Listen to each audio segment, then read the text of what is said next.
Salud, desde San Juan, Argentina, en el living de mi casa, con los gatos jugando con las bicicletas y la cerveza en un equilibrio termodinámico, les habla el epistemólogo ebrio Gabriel Parabano, grabando en crudo porque la filosofía de las ciencias es cruda. Este es el único podcast, primero de epistemología y segundo, el único que dura el tiempo justo que tarda en tomarse una pinta. En este encuentro tenemos una nueva píldora epistémica para refrescarnos en la semana con lecturas ligeras, pensamientos vagos, autores muertos u olvidados y problemas que solo le interesan a los amigos del bar.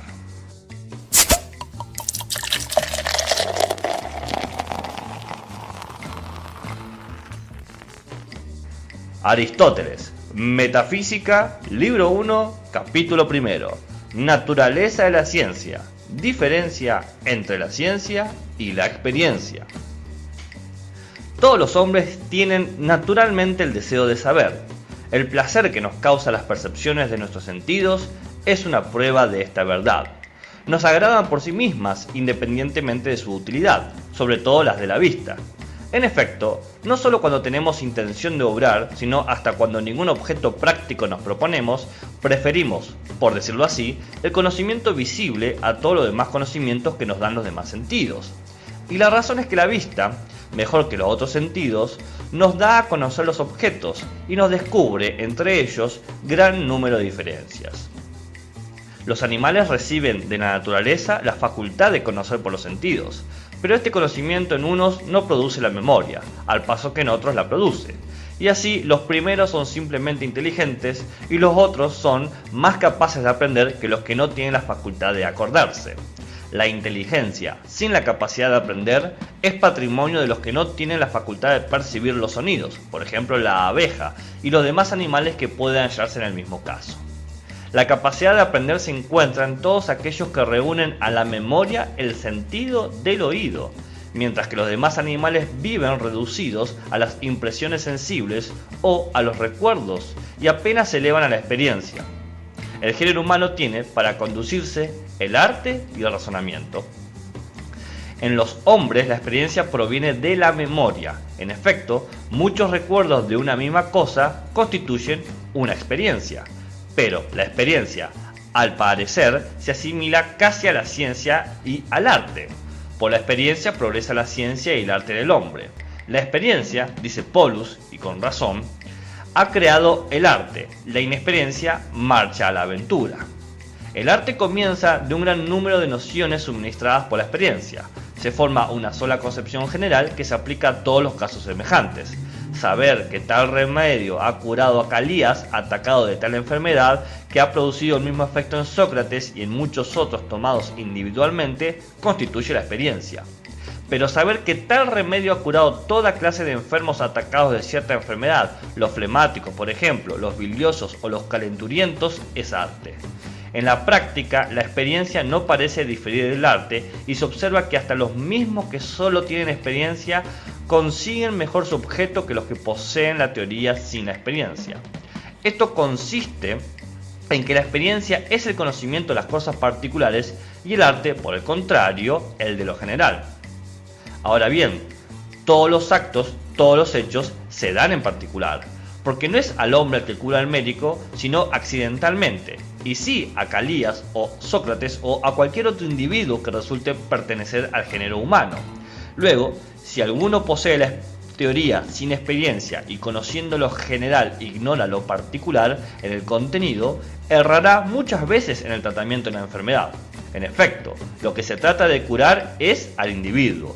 Sin embargo, el conocimiento y la inteligencia, según la opinión común, son más bien patrimonio del arte que de la experiencia, y los hombres de arte pasan por ser más sabios que los hombres de experiencia, porque la sabiduría está en todos los hombres en razón de su saber. El motivo de esto es que los unos conocen la causa y los otros la ignoran. En efecto, los hombres de experiencia saben bien que tal cosa existe, pero no saben por qué existe. Los hombres de arte, por lo contrario, conocen el porqué y la causa. Y así afirmamos verdaderamente que los directores de obra, cualquiera que sea el trabajo de que se trate, tienen más derecho a nuestro respeto que los simples operarios, tienen más conocimiento y son más sabios, porque saben las causas de lo que se hace, mientras que los operarios se parecen a esos inanimados que obran, pero sin conciencia de su acción, como el fuego, por ejemplo, que quema sin saberlo. En los seres inanimados, una naturaleza particular es la que produce cada una de estas acciones. En los operarios es el hábito. La superioridad de los jefes sobre los operarios no se debe a su habilidad práctica, sino al hecho de poseer la teoría y conocer las causas. Añádese a esto que el carácter principal de la ciencia consiste en poder ser transmitida por la enseñanza. Y así, según la opinión común, el arte, más que la experiencia, es ciencia, porque los hombres de arte pueden enseñar y los hombres de experiencia no. Por otra parte, ninguna de las acciones sensibles constituye a nuestros ojos el verdadero saber, bien que sea el fundamento del conocimiento de las cosas particulares, pero no nos dicen el porqué de nada. Por ejemplo, no nos hacen ver por qué el fuego es caliente, sino que solo es caliente. No sin razón, el primero que inventó un arte cualquiera, por encima de las naciones vulgares de los sentidos, fue admirado por los hombres. No solo a causa de la utilidad de sus descubrimientos, sino a causa de su ciencia, y porque era superior a los demás. Las artes se multiplicaron, aplicándose las unas a las necesidades de las otras a los placeres de la vida, pero siempre los inventores de que se trata fueron mirados como superiores a los de todos los demás, porque su ciencia no tenía utilidad por fin. Todas las artes de que hablamos estaban inventadas cuando se descubrieron estas ciencias que no se aplican ni a los placeres ni a las necesidades de la vida.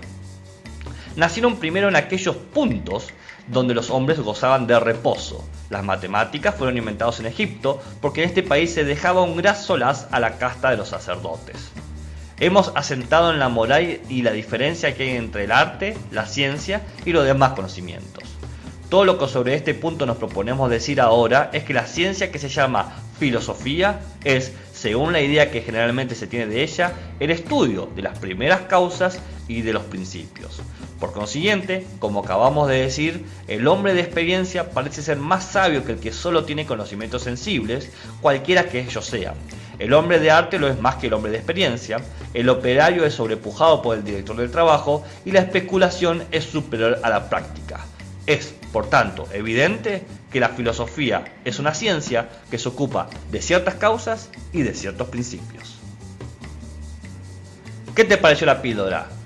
Una genialidad. Bueno, si te gustó y sos un fiel creyente de la epistemología, tenés que divulgar la palabra. La epistemología está cerca. Corre y dile a tus amigos, compártelo por Instagram, por Facebook, por todos los medios, por Telegram, y diles que se tienen que suscribir al Epistemólogo Ebrio. Es la única entidad epistemológica en este lío podcastero. Pero si no eres un devoto, tenés que avisar a la gente que este podcast es un insulto, está contaminando todos los márgenes del audio escucha. Así que tienes que decir que no hay que escuchar al Epistemólogo Ebrio. Para escucharlo, puedes encontrarme de gira en cualquiera de estos bares: YouTube, Spotify, Apple Podcasts, Google Podcasts, iVoox, Deezer o donde sea. Si no sabes en dónde insultarme, compartirme, invitarme a una cerveza, mandar fotos de gatos o hablar de algún tema epistemológico, puedes encontrarme en Facebook, Instagram o Twitter. Siempre como Epistemólogo Ebrio. Salud y buenas ciencias. Píldoras, píldoras, píldoras, píldoras, píldoras, píldoras, píldoras.